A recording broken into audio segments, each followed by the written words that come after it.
இருந்து யாருக்கு பணத்தை அனுப்ப வேண்டும் என்றாலும் நம்ம அனுப்பி விடுகின்றோம்.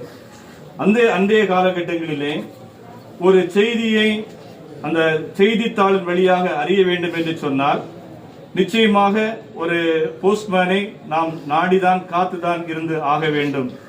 அது வெளிநாட்டிலிருந்து வருகின்ற செய்தியாக இருந்தாலும் சரி, இல்லை என்று சொன்னால் உள்நாட்டிலிருந்து வருகின்ற செய்தியாக இருந்தாலும் சரி, அந்த செய்தியை நாம் அவரிடமிருந்து ஒரு சுக செய்தியை அறிந்து கொள்ள வேண்டும் என்று சொன்னால் அந்த காலங்களிலே அந்த கடிதம் என்கிறதான தொலைத்தொடர்பு முக்கியமாக காணப்பட்ட ஒரு காலங்கள்.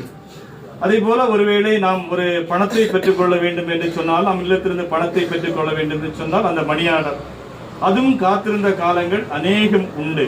ஆனால் இப்போது காலங்கள் மாறி போய் ஆகிவிட்டன. அன்றைய காலகட்டங்களிலே தன்னுடைய பணியை சிறப்பாக செய்தவர்கள், ஒருவேளை அவர்கள் அந்த காரியாவிலை